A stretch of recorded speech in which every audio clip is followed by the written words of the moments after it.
asalaamaaleykum ñu ngi leen di nuyu bu baax di leen ziar te amaat mbégte ànd ak yéen ci seen jotaay bi ngeen taamu di xew-xewu jamono ñu leen ciy gunge du lundi au vendredi saabu ne bu heure bi jotee nuyu leen ziar leen ci àjjuma gi nuyu également suñu internaute yi ànd ak ñun ci suñu plateforme digitale bi xew-xewu jamono miin ngeen ko aljuma bu jot. Professeur Mbaye Thiam la ñuy àndal ci waxtaan wi professeur asalaamaaleykum ñu ngi lay nuyu bu baax di la ziar ci àjjuma gi amaat mbégte ànd ak yow ci xew-xewu jamono. Mohamed ñu ngi lay delloo nuyu di la ziar di la ñaanal ci ajjuma ji di ñaanal auditeurs yi téléspectateurs yi ñi ñuy déglu ajjuma ju ne ak altine ju ne fii ci E-Média di leen ñaanal ajjuma ji li ci yàlla dëxëñ ci sutura ak teraanga ci képp ku ko ñaan yàlla na leen yàlla nangu ci lu ëpp seen càkkute di xalaat bokk yu baax yi nekk ci bitim réew dans la diaspora nga xam ne Sénégal foo dem fekk leen fa ci àddina te li ëpp ci ñoom wala ñëpp sutura ak teraanga dong leen yëkkati yàlla na leen yàlla defal lu ëpp seen càkkute ci li ñu wuti di bàyyi xel nag lu mu tiit sama yëfi bopp parce que xam nga semaine bii la rentrée des classes. oui. waaw te man Mbaye Thiam nag damay wax ne gannaaw bés bi sama waajur sama maam Cheikh Seydi Hadji Malick di woote Tivaouane ñu di ko wuy ji sur les traces de mes parents école dong laa xam ba ma amee juróom-ñaari at ba tey maa ngi ci école xaw ma leneen musuma jéem a génn nit dem wuti leneen musuma koo def ndax damaa jàpp ne école mooy suuxat aw askan mooy suuxat am réew.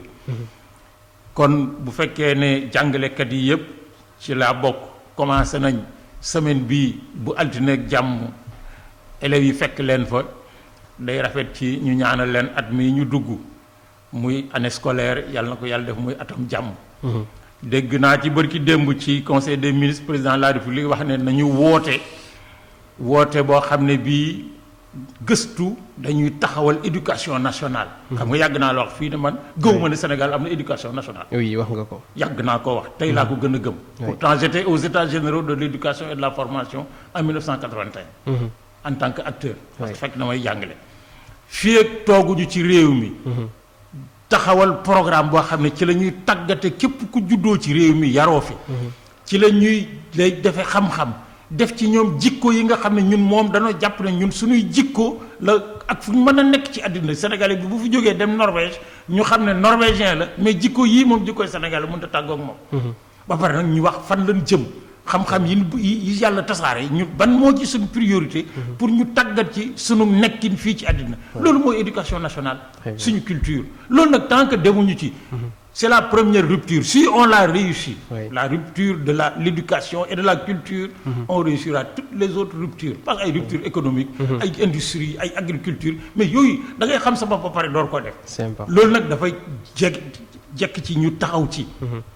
taxaw ci tabaxu école sénégalaise. lii fi nekk sama baat ca kaw du école sénégalaise. C'est l'école de Jules Ferry.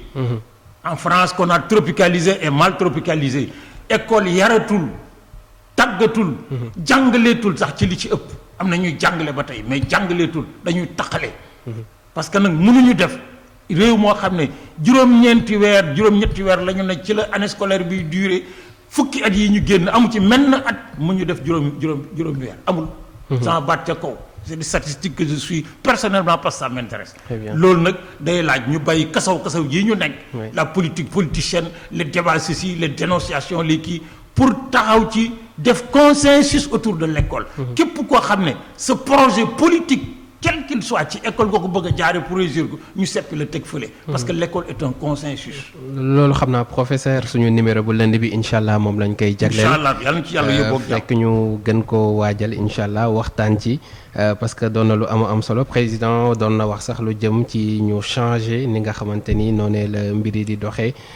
incha allah lundi si kàttanu yàlla tombanteeg ndongo yi di ubbi dinañu leen jagleel un numéro spécial sur ça nan la ñu mën a def ba am une école bien sénégalaise sànq yaa ngi wax rupture professeur mu doon moo boo xamante ni fan yi li ñu ko remettre en question bëri na ci ni nga xamante ni moom la ñu nemmeeku mu ñeel ñi nga xamante ni ñi tere nañ leen ñu tukki ñi ci des jàppoon nañ leen ñenn ñi di ay taskatu xibaar ñenn ñi jàpp ni xëy na li ñu doon dund ci jamono yi yi weesu wala ci régime yi nga xamante ni moom moo fi jàlloon te ñii nekkoon ci victime moom la ñu commencé di dundaat bi ci mujj di l'affaire Madiambal Diagne dégg nañ ko muy wax ñu tere ko mu tukki ginnaaw ba mu demee aéroport ñu laaj ko passeport boo xamante ni nee na amu ko et du moom kese am na ñeneen ñoo xamante ni njëkk nañu koo génn loolu lan lay symboliser ci dëkk surtout 6 mois après ñii bu ñu ñëwee si nguur gi.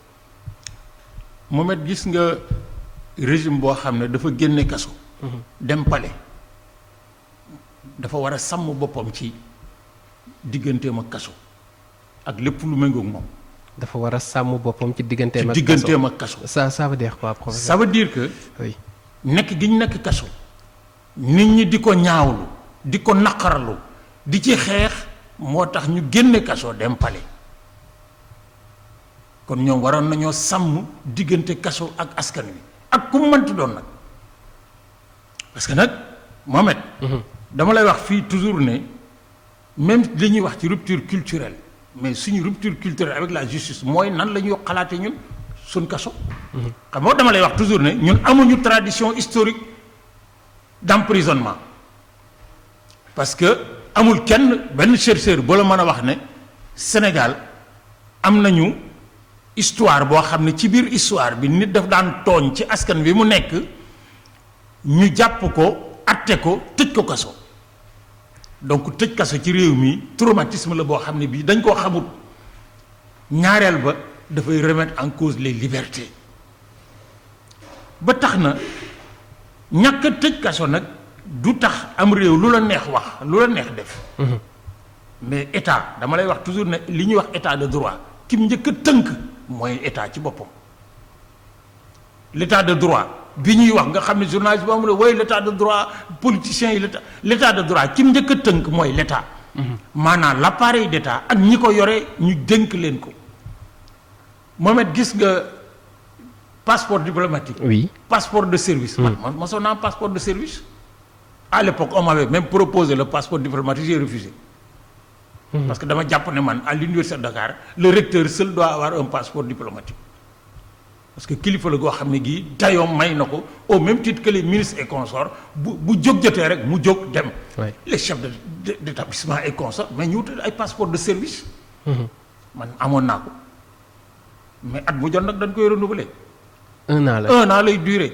dafa am registre ministère des affaires étrangères boo xam ne bu ñu lay jox passeport dañuy wax bés sangam jox nañ diw sangam passeport numéro temps kon nit ki bëgg a tukki ñu di ko laaj passeport diplomatique da nga koy wax ana passeport numéro temps bi ñu la jox telle date à telle occasion. oui. man andi ana sa passeport diplomatique mu la awma ko mais ñaaree mën a vérifier ndax am na ko amu ko bu ko amul ñu bàyyi ko mu dem. maa ngi di que ni ñoom vérifié nañ gisuñu ñu nekk ay la yéwén gisuñu mais on a reçu des ordres. mais les ordres mooy. oui. su fekkoon ne ñi ko jox ordre yi ñeme nañ ko ñoom ñi jot ordre yi aussi ñeme nañ ko parce que nag on a reçu des ordres nag dafa yomb de parce que nag yàlla li mu ordonné ñi koy def bariwul te mi ngi leen fi bàyyi génn seetaan te moo ëpp doole nag ñi joxe ordre fii mais on a reçu des ordres mais doyut. dañuy vérifier ndax am nga passeport. nga ne aw ma ko ñu taal machine à la police de l'air et des frontières war nañ ko mën a am. oui. ne passeport baa ngi nii numéro temps bés sàngam nan la ko jox kon doo fi jóge te joxe woo ko. wala loolu amut mais ñu ne ko demal wala boog ñu ne ko mais waroo génn réew mi mais waroo génn réew mi nag bala nga ko wax nii nag da nga koy tuumaal. kon dafa am loo xam ne c'est trop léger Mohamed gis nga ñi jàng droit. nga xam ne dañ ko gëm. di ko appliquer dañuy wax ne jàpp. bàyyi ku tooñ mu dem c'est moins grave que jàpp ku deful dara. libérer un coupable. moo gën a yomb. que nga tëj un innocent. parce que gis nga Mohamed nit ku deful dara. oui. wala boog li ñu koy róomandaat defu ko mais kenn amul droit waxuma tuumaal ko. mais teg ko dara ci kaw li ñuy tuumaal te vérifié wuñ ko. or c'est foofu la l'état de droit commencé. on n'a pas le droit moi je ne Madiambal man mosuma koo nuyu xaw ma ko benn yoon la ma mos a fekk France di liggéey ak sama jeune frère bi topp ci man ñu bokk ndey ak bay mu ne ma Madiambal Diagne ma ne ko xam naa ko journaliste la fa laa yem mais moi je ne juge personne par contre bu fekkee ne dañ koo soupçonné de quoi que ce soit dañ ko koy notifier de manière très claire muy moom muy keneen nag ak ku mënti doon ba ci Mbaye Thiam. yow kat waroo mën a génn réew mi parce que dañuy enquête ci yow ci am-am wala ci man wala ci lii ci laa mais nga daal di kii encore que loolu nag tuuma la de. oui te nag loi bi ñu nekk ci réew mi moo ne ko ñuy tuumaal fii ak attewun la ba daan la dañuy jàpp ne defoo dara. mais c'est trop léger. Et de la part d'un État qui proclame l'état de droit, c'est d'une légèreté coupable. À la fois de ñi ko def à l'aéroport ne ko doo dem ak fi ñu sukkandiku ne dañu ko ordonné parce que buñ la ko ordonné mais nga vérifier ko da nga am passeport diplomatique indi ko nga ne awma ñu ne passeport bi numéro nangam la nga commencé kay kall ñu ne la demal soo ko indee dem soo ko indiwul du dem. encore que nag am passeport ñàkk passeport nag man mënuma gëm ne. mooy tax ñu bàyyi nit mu génn wala mu ñu bañ a génn. leneen la. la moo tax a gëmoo loolu. mais parce que loolu c'est pas un délit. c'est pas un délit avoir un passeport diplomatique c'est pas un délit. xam nga am na fi comme jox passeport jàpp ko bërki démb. di ko laaj mu ne laaj leen ki ma ko jox. et il a parfaitement raison. c'est un moyen de défense très solide. man damaa xëy rek jox ma passeport bind ci lii laaj leen ki ma ko jox. Le Sénégal a donné des passeports à des dirigeants palestiniens ñu di ci voyager. Sénégalais yi ko yëgoon xam ko doom Mbaye Thiam ñëpp rafetlu ko. l'ANC de Nelson Mandela. ba ñuy xeex. am na ci ñu yoroon passeport sénégalais pour mu yombal leen seen tukki dans le monde. mais duñu sénégalais et d'autres personnes. mais parce que un État c'est ça aussi. mais bu ñu demee ba dans le cadre des relations de citoyen à État et de État à citoyen lépp lu ñuy taxawal l'État bala ca sori loxoom loo xam ne day bundu xatal citoyen bi moom na fexe ba moom État li ko war lépp mu def ko taxawaayam yépp mu mat ko. door a mën a wax citoyen bi nag yow kat man li ma waroon def mais defu ko. mais loolu professeur day ñëw ci benn contexte boo xamante ni itam lu ñeel ci liberté sous toutes ses formes débat bi agité wu na fii ci Sénégal bu ñu xoolee les dernières convocations yi nga xamante ni gis nañu ko ñii ñu déglu leen door leen garde à vue ba déféré leen ki nga xamante ni moom moo di mbir mi ñu mujjee ko classé sans suite mën nañ ci citer l'affaire Bougane Gueye l'affaire Cheikh Yérim Seck lan moo tax tey ci moment bi nii débat bi agité wu comme ça. mais parce que l'agenda politique est au-dessus de l'agenda public. L'agenda politique est au-dessus. Or c'est le président de la République qui a dit te man bi nga ko waxee gëm naa ko. oui que je ne permettrai jamais que l'agenda politique mais soit au-dessus de l'agenda public. contraire bi la ñuy gis ni c'est le contraire qu'on vit c'est le contexte politique explique tout ce qu'on fait. c'est-à-dire que nag réew mi Mohamed. bu ñu fi nekkee ragal wax. ndax da ngaa njort ne soor waxee li nga war a wax ak li baax ak li war a am wëttoo du ñàkk teraanga ji doon ñëw te du agsi da ngaa gëmut yàlla ñaareel ba mais ragal mais ñàkk wóolu yàlla la. ensuite nag suñu diggante nag en fonction des valeurs dont je parlais tout à l'heure par rapport à l'école yi ñu seq suñu diggante mais daf cee bokk mais wax dëgg la vérité. Parce qu'elle est pleine et entière, elle est au début et à la fin de tous les processus, la vérité. Vérité nag mais ñi koy wax buñ ca boolee ñàkk kersa ñàkk ayu mais la ñuy wax dootu vérité bés bu ma toogee fii ci micro bi jàkkaarloo yow ñuy wax ba ma wax fi baat ba ma war ta wax te tey ko. su ma mënta dellu si gannaaw jéggalu ko nit ñi mais booy boo ma arrêté lii parce que man lii du sama métier je ne suis pas payé pour le faire. Donc la forme doit être aussi importante. Elle est plus importante. Elle est plus importante. Parce que le fond du discours politique, il est epsilon. Amu ci benn bu baax. Aucun discours politique depuis Senghor ne nous a sorti du sous-développement. Or am na fi réew yu fi génn nag sous-développement ba entamé ce qu'on appelle l'émergence ñun fu ñu kii. Donc il reste quoi? Il reste la forme. Il reste la forme. La forme c'est quoi? Man kat faruma ak yow. mais ñàkk faruma gi du tax ma di la wax yenn yi li ñuy waxante ci seen biir pouvoir comme opposition ay gor duñ ko wax ay gëm yàlla duñ ko wax ay nit ñu baax duñ ko wax parce que amu ci kenn ku jàkkaarloog sa morom ne ko da ngay nangam da ngay wax la ci gannaaw dëgg man rus naa koo wax ci micro bi mooy wax baat yi ñuy waxante. Y compris dans le cadre du fonctionnement public des organes de l'État. On n'a pas le droit dans un document public de l'État du Sénégal mais utiliser certains mots. Comme mentir, mensonge. On n'a pas le droit. Mais parce que suñu société moo nanguwul loolu tubaab mooy jàkkaarloog bayam ak ndeyam ñuy wax mu ne ko yow bay li ngay wax du dëgg waxoo dëgg. de manière crue. de manière crue ñun boo ko waxee balaa sa bay réagir mais kenn ci njaboot gi dugal la foo xam ne dootoo ko waxaat. mais parce que c'est notre culture. est-ce que la culture du tubaab moo gën suñ ko nangoo mais pourquoi ñun la nanga kii ñaan kii bi la décolonisation. bés bii ñuy wax ak yow Mohamed. oui di le 4 octobre. oui. mais ci la ñu Sénégal duggoon dans la communauté française proposée par le général de Gaulle après les élections de 1958. dañ di jël suñu bopp tay la tubaab bi Guinée bañ de Sékou Touré. oui.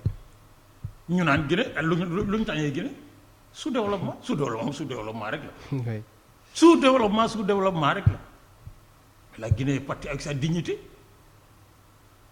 Comme disait Sékou Touré, je préfère la dignité dans la pauvreté contre l'aisance dans l'indignité. Nous on est parti soi-disant pour faire copain avec général de Gaulle lu mu ñu jural tey jii la ñuy ubbi l'OIF en France. oui. C'est la première fois dans notre histoire que le président de la République du Sénégal du ko fekkee. C'est la première fois que ñuy ubbi une conférence générale de l'OIF, l'Organisation internationale de la francophonie. Chef d'État africain francophone yëpp ñëw Sénégal demul. Parenthèse, quelle lecture peut-on faire de ça? Une lecture qui soupçonne qu'il y a une rupture en puissance, mais c'est pas l'absence qui fait la rupture. Ah oui. Ah non, c'est pas la simple absence. Ça annonce nag des ruptures lan lañ ciy teg ëllëg en termes de choix lan lañ ciy teg ci nu ñuy doxalante désormais ak France. Dans le respect mutuel. Mais pourquoi Mélenchon est venu nous parler de góor jigéen ici à l'université en compagnie du Premier ministre de la République te sur place on lui a pas fait la mise au point? Pourquoi? Sur place on devait lui faire la mise au point de manière très claire, mais on l'a pas fait parce que entre relations privilégiées, relations mutuellement avantageuses, mais loolu ay kii la rek ay formule diplomatique la fii ñu tollu tey Mohamed. Oui. Il faut que l'État impose l'état de droit. Bokk na ci l'état de droit moo di Mohamed la première grande décision publique du président Bassirou Diomaye Faye mooy les assises de la justice. Oui. Parce que pour ñoom c'était la priorité. des priorités. Parmi keroog ba ñu fa jógee ñëpp d'accord nañ ci ne ni ñuy tëjee nit ak ni ñuy convoquer nit di ko atte xañ ko ak yelleef dafa yomb ci réew mi. te ñoom dañ koo subir dans leur chair. mais pourquoi tey sous le régime nit di ko def. dañu nekk di répéter les mêmes erreurs.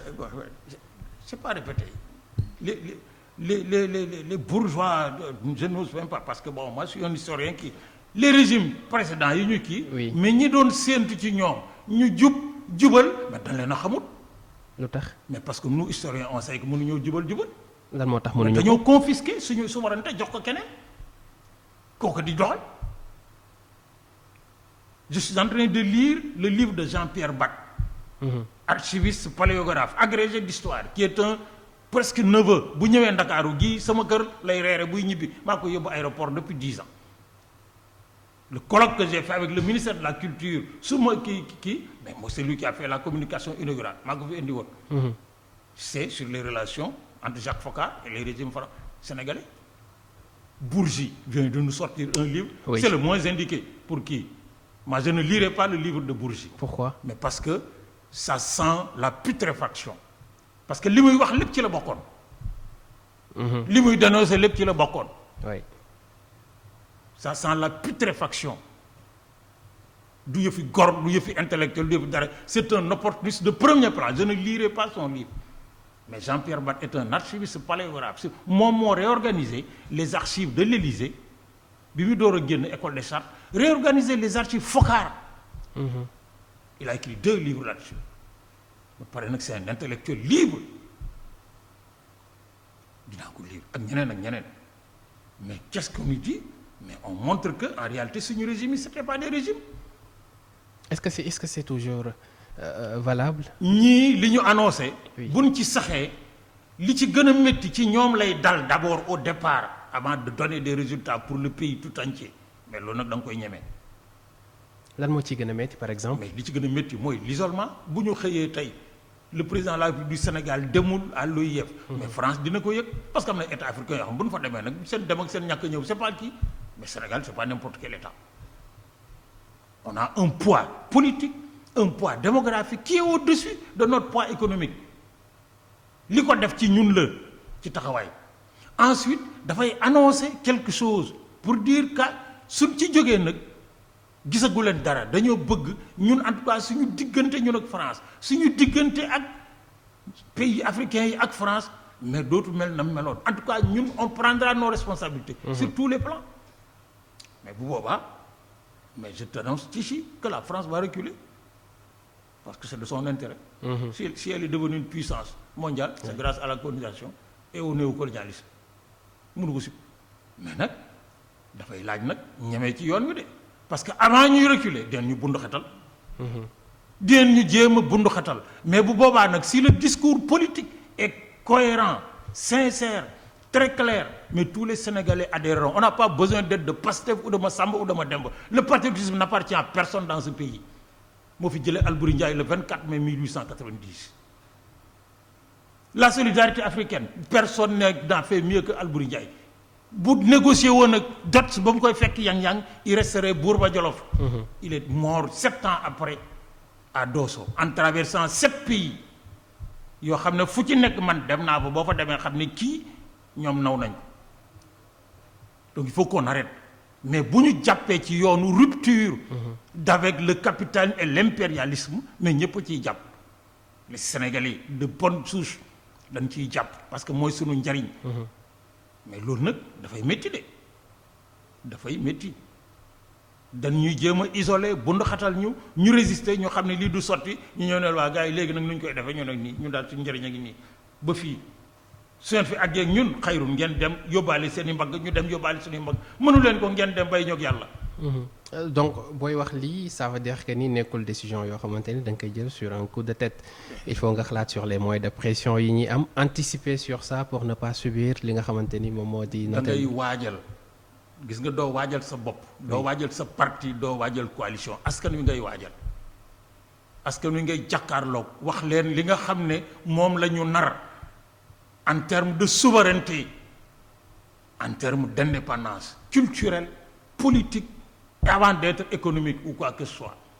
nga ne leen nag dafay métti nag mais d'abord mooy suñu wareef d'abord mooy suñu wareef ensuite ca kanam mooy suñu njariñ yéen Mbaye Thiam ñii am 70 ans nag faut pas penser que on va vous servir le bonheur parce que yéen passé na mais seeni sët ak seeni doom yu ndaw nag la ñu bëgg buñ tollee fi ngeen toll mais da am taxawaay nii nag lañ koy defee ak nii ak nii ak nii buñ ko sumbee nag mais lu métti dina dal ci suñ kaw mais di attan nañ ko parce que nag on ne vivra jamais plus que la traite négrière on ne vivra jamais plus mais que la colonisation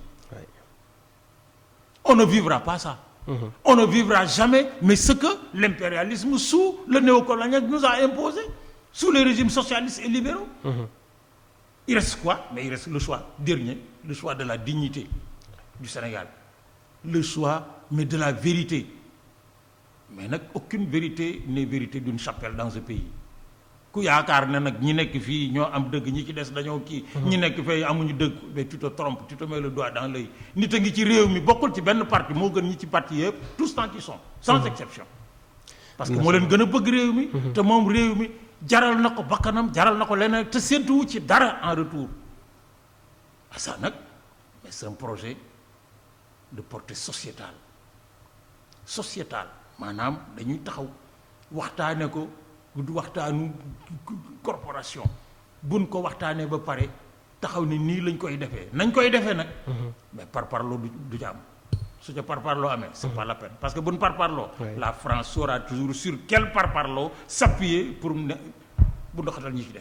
très bien loolu mu nekkoon parenthèse bi nga xamante ni moom moo ñeel sommet francophonie bi ñuy ubbi ni ki tey le président Bassirou Diomaye Faye du ci bokk alors bu ñu ñëwaatee ci suñu thème bi professeur mu ñeel li nga xamante ni moom moo di convocation yi arrestation yi tey ginnaaw ñett yi nga xamante ni ñoom ñoo tegaloo ñoom ñëpp ñu bàyyeendoo leen classé que sans suite est-ce que du à peu près benn échec ci ñi nga xamante gis nga ni ñett ñun convoqué woon oui amul ci kenn ku am dayo yu jar ñu convoqué.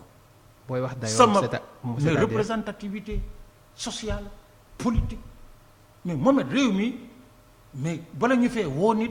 di ko bund xatal journaux yi di ko kii kalte rajo yi di ko wax day fekk nit koo xam ne kii mais moom mais mat na li réew mi seen ci njiit.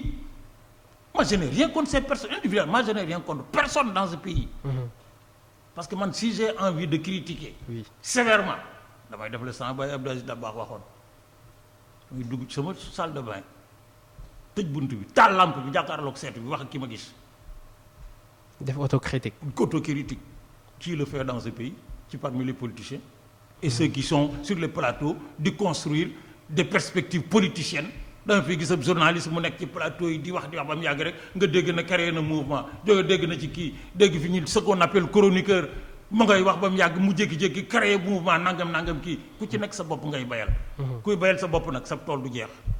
mais tey professeur ku mel ni Cheikh Yérim Seck gis nañu dem bi ñu ko jàppee même ci bitim réew mbir mi def na tollé Bougane depuis quelque temps mu ngi positionné wu aussi. Cheikh Yérim Seck a été grand reporter à Jeune Afrique. Jeune Afrique oui. Et que Cheikh Yérim à un moment donné faisait partie de ceux qu'on lisait dans ce pays. Et puis jege woon yenn chef d'État yu bëri yoo xamante ne ñu ngi fi. mais du ko pare nag la preuve c'est la proximité avec les chefs d'État qui ont brûlé ses ailes. Oui ça aussi.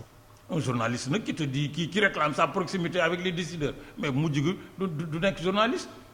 Ensuite des comportements et des attitudes jikko moom it gis nga réew mi nag personne. gis nga képp ku fi taxaw naan maay waaja bay boo ñu maandu ci yow doo waaja. da ngay xaar ba askan wi ne kii mooy waaja askan wi ce n'est ni un parti ni une coalition de partis askan wi mooy des gens venus de toutes les horizons de toutes les parties du pays de toutes les obédiences de tous les groupes sociaux jàkkaarloog nit ne kii mooy waaja mais defuñu ko par contre mais comme réew mi nag la politique. La valeur qui a chuté le plus dans ce pays c'est la politique parce que ñi koy def. ñi ci ëpp tey mais xamuñu lan mooy politique xamuñu luy dayoo nit kuy waxtaane politique man sama baat ca kaw j'ai toujours dit fii. dama koy wax feneen ne gannaaw nangu ne yàlla am na yonent am na nga di leen jaamu mais politique mooy deuxième engagement bi gën a important pour un citoyen. man loolu tax ma teel ci dugg à 25 ans. ak je venais d'être recruté à l'université comme assistant mënoon naa bàyyi fàtte lépp ne taxawal nag fi ma jaar nag ci nu mu téeti ndóol nag ma jéem a kii ma daal di dugg ba ma demee ba gis na ñi ma ko séqal ñi ci ëpp pas tous sama baat ca kaw dañuy làmbatu bés bu nooyee ñu roccee ko mën nañoo bàyyi fi dem fële ñu ci la ci génn. mais nag li ma lay wax toujours ma wax la je ne suis ni apolitique ni indifférent à la politique. lépp lu ñu def ci réew mi ci politique ça m'intéresse. parce que boo toogee ne sama yoon nekku ci gars yi bëre ba daanu ci sa kaw nga ne lii lan la ñu ne la foo nekkoon ba ñu bëre. damay wax li ma xalaat pour le bien séentuwuma ci dara bi xormati salaatul fatiha ajjuma laa ne dara laa ci séentuwul. man fi ma toll ci teraanga su ma ko xeebee sama bay ji génn ci armeelam ba jéppi ma. ndax li may fay weer musu koo téye benn yoon ba ni mu dugg ci suuf te sama ndey nee na mus sa jàmbat.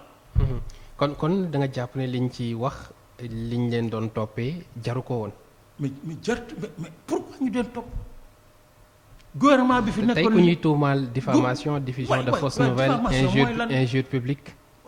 injure publique personne n'a le droit. personne n'a le droit am na baat yu nit ñi wax ci kii yi. mais ku ko wax ci réew mi war nañ la remettre à l'ordre. Mohamed kenn amul droit toog ci kii ak àddina di la seetaan nga naan Mohamed Kandji nangam injure publique mais pour ne pas le nommer Suzanne Camara. oui Suzanne Camara oui. xaw ma ko. mais da ngaa yaakaar ne Ahmed Suzanne Camara li mu wax ci plateau télé nag ak rajo nit am na droit wax Mohamed gis nga la liberté. c'est celle de dire et de faire bien. C'est ça la liberté. C'est pas de dire ce qu'on veut, de faire ce qu'on veut, comme on le veut. La liberté, c'est de dire, de faire ce qui est bon. Même pas pour soi, mais pour tous, avant soi. La deuxième chose, moi dit, oui. Mais Mohamed, si les chiffres que annonce l'ancien régime sont faux, ci ko wax nga xam ne tey réew mi kenn ëpp ko fi dayoo keneen ñëw taxaw ne moom mii mooy wax chiffre bi moo faux bu fekkee ne laaj na procureur di la woo ak soxla enquêteur di la woo di la laaj bay boo ñu tas réew mi ne ku ne bayali bayam. C'est parce que ça c'est la manifestation la plus simple de ce qu'on appelle la liberté d'expression. Tout court. C'est pas l'opinion liberté d'expression maanaam wax li nga xalaat ni nga ko xalaate mais ci wax nu rafet. Les chiffres sont maquillés. Mais yow nga ne non les chiffres ne sont pas maquillés. ñu ne da ngaa weddi premier ministre. Ah mais attends su fekkee ne nag weddi premier ministre c'est un délit dans ce pays. ma de ba ma waaj ñibbi pampi wala nu mu tëdd ngab ko sama bay jóge woon. man nag mën naa wax ne lii mu wax d'accorduma ci parce que lii ak lii ak lii duma ko yëjji duma ko wax lu bo kii mais parce que kilifa la nag. mais par respect aussi pour ñi ko def kilifa parce que deful boppam kilifa ñi ko def kilifa. mais citoyen yëpp la y compris ñi voté contre yow. da nga leen di bàyyi xel ay affaire d'opinion d'expression jarul ñuy convoquer nit ñi di leen enquête parce que Mohamed heureusement que la justice est là. oui xam nga j'étais toujours dit ici. que ñi wax naan gëmuñu justice Sénégal. man bokkuma ci. li may wax nag musuma jote ak justice dara man. sama baat ca kaw musuma jote ak justice dara ba dara booloo jeex. mais dama gis ma suis archiviste. j'ai travaillé dans les archives y compris de la justice gis nga magistrat sénégalais yi ku leen yàpp da ngaa xamul sa bopp c'est les meilleurs parmi les meilleurs en Afrique et dans le monde et la preuve mais patamee nañ ay nit pendant 2 jours 3 yóbbu leen ci procureur mooy leen jóg leen dem classé sans suite. s'il était un magistrat sous ordre à la limite mën na leen mais dem leen mais tuumaa ngi ci seen kaw dinaa leen woo mais classé sans suite ça veut dire quoi ça veut dire que ñi leen woolu woon di leen enquête ba defar procès verbal yut magistrat mais war nañu seetaat seen bopp. nañ seetaat seen bopp. loolu mooy lecture bi. mooy la première lecture mooy ñi leen woolu woon ci kaw dañoo njort ne kii déglu leen parce que pendant 2 jours nag moo met nit ki nga xam ne mi ngi entre les mains de la police ou de la gendarmerie. ñu ay mbokkam di kii ñu di ko def loo nu mu teeti mais c'est pas normal c'est attenter à la dignité de la personne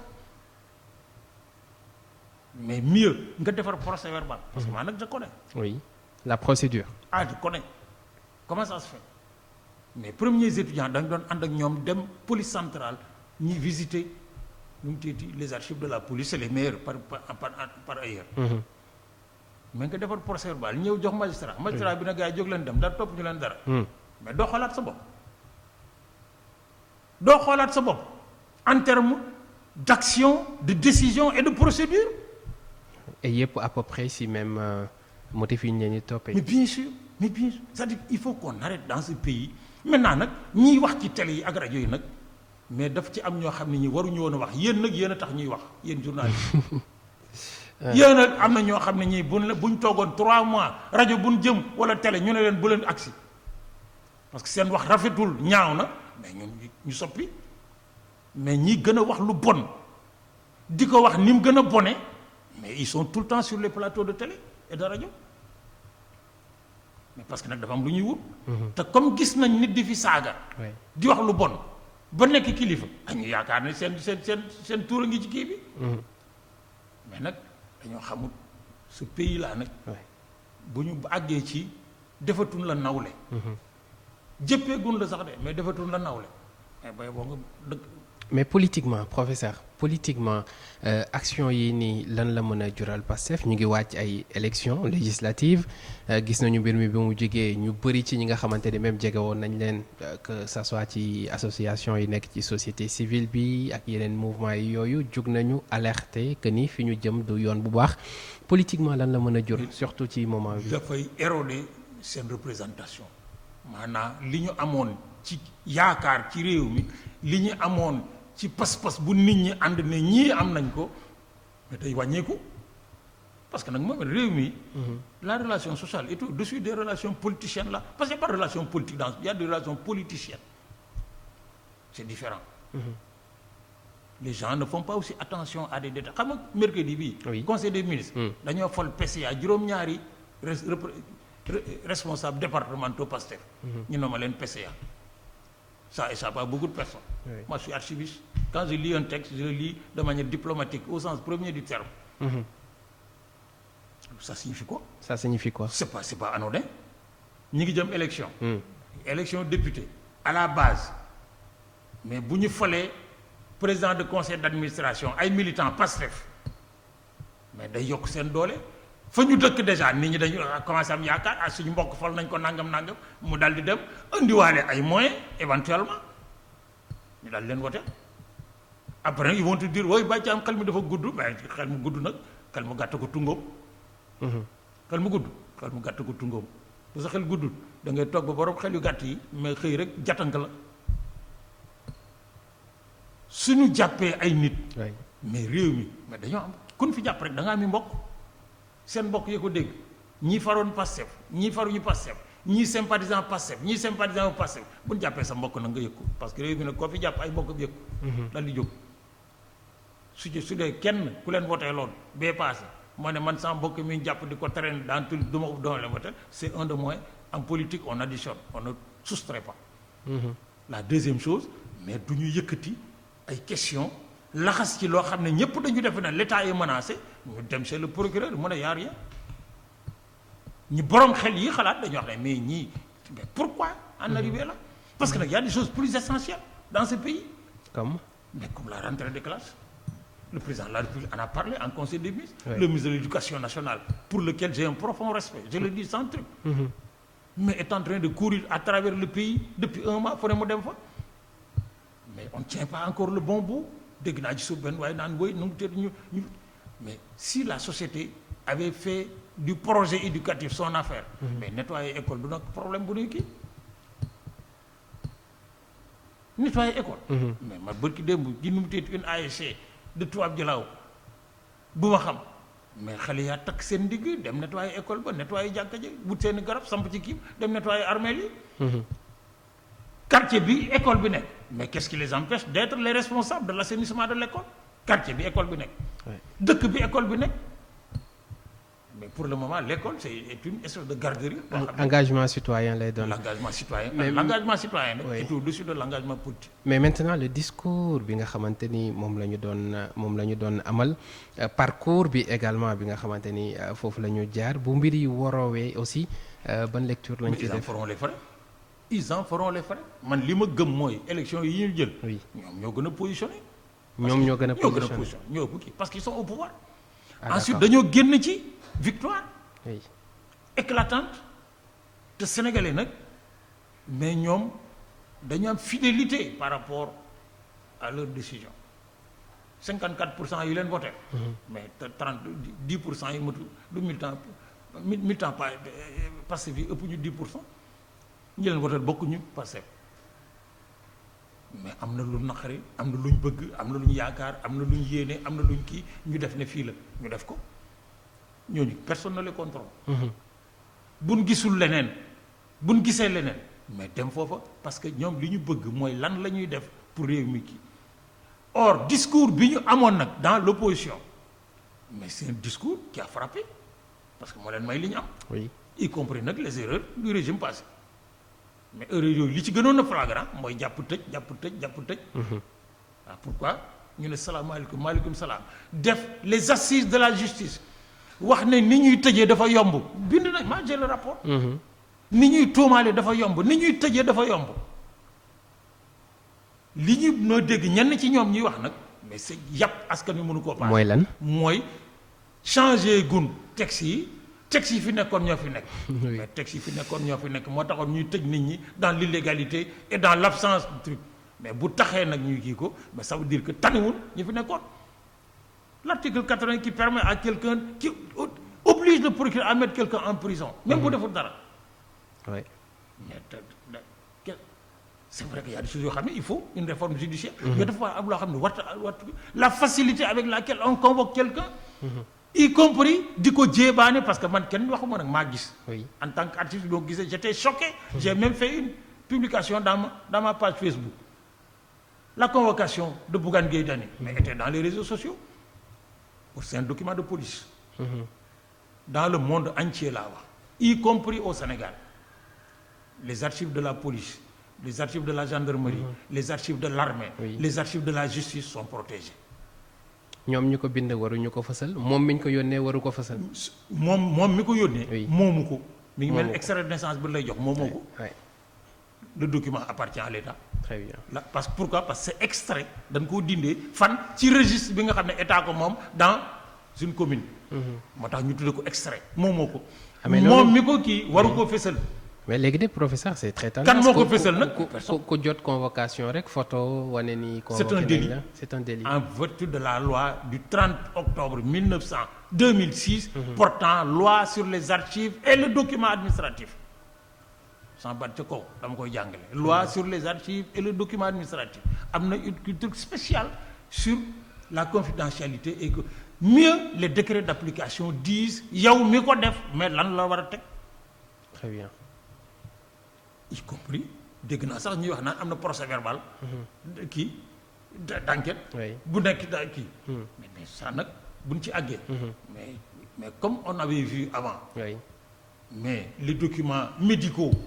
dans la kii dans la rue mais ay ci rek les archivistes nag ñoom ils avertissent. nga xam ne foo xam ne buñ ci àggee. buñ ci àggee c'est toute la société qui sera éclaboussée. alerte bi am na solo merci professeur li ñu cëraloon ci waxtu yegg dañu ca xew-xewu jamono fii la ñuy yemandi mu nekkoon suñu dernier numéro bu semaine bi àndoon ci ak professeur Mbaye Thiam sant ko bu baax gërëm ko professeur ñu jox la rendez-vous altine incha allah. Mohamed yàlla nañ fi yàlla yóbbu ak jàmm buñ ci àggee yàlla nañ ko tal ba mën fi wax luy jëriñ. je termine rek par une chose qui est aussi d'actualité. tey ci tey l'entraîneur de l'équipe nationale de football dafa waroon def conférence de presse. oui à 10 heures. pour annoncer une liste. entre-temps ñu ne dàq nañ ko ki ko dàq war na koo mën a dàq. elle a tous les droits de le faire. mais nag mënoon na gën a rafet. mënoon na gën a rafet parce que man nag je suis un sportif. je suis un sportif. la moitié lu ma deful ci école di jàngale rek ci terrain de football laa ko def. le meilleur palmarès de l'histoire du football du Sénégal. c'est Aliou Cissé. oui. moi je n'ai jamais été favorable. je n'ai jamais pensé que c'est le meilleur entraîneur du Sénégal. mais c'est le meilleur palmarès. oui. ce qui manquait pour la dignité du football sénégalais moom moo ko def. buñ ko bëggee dàq. mais dafay am nu ñu koy defee ba nga xam ne buy génn dañuy xam ne kii di génn mooy ki fi mobilisé woon bés boo xam ne kuy sénégalais ci réew mi ak luy sa grade ak luy sa titre keroog am nga mbégte am nga dignité. te équipe nationale wàccee fii indi coupe bi. oui. def juróom-ñaari waxtu. pour àgg palais. gis naa ay imam ay muxaddam ay nii ay naa yoo xam ne lépp lu ñu jàppoon keroog ci naqar ca xol mais am na ci. bésu mbégte la woon wi. ak bésu mbégte. amul benn politicien nag bés bu ñu proclamer résultat. oui. keroog bi ñu ne Diomaye est élu à 54%. mais ñi ko wote ils étaient contents. oui. mais ñi ko wote ils ne sont pas contents. il en est de même de tous les autres présidents bu nu falee nit am nañu kontaan. oui. parce que dañ koo fal. ci teggi pour kii duñ kontaan. mais benn yoon lañ mas a ànd ñun ñëpp bég. oui. mooy keroog bi Aliou Cissé indee coupe bi. mënoon na gën a rafet. mënoon na gën a rafet. parce que c'est pour l'image du Sénégal dañu koy xooli ëllëg. parce que Sénégal ñun lépp lu ñuy def rek addina bi di ko commenter dafa war a nekk lu mucc ayib ba nga xam dañu waa Sénégal du ñu bett ñoom lu baax dañ koo xam parce que ndono la ci ñoom. merci professeur am na solo jaajëfal nañ la bu baax jaajëfal Ousseynou Ndiaye moo nekkoon ci xarale gi Beau Gosse ci caméra bi sant leen gërëm leen jox leen rendez-vous semaine prochaine incha allah ci yeneen i numéro très bonne journée à tous.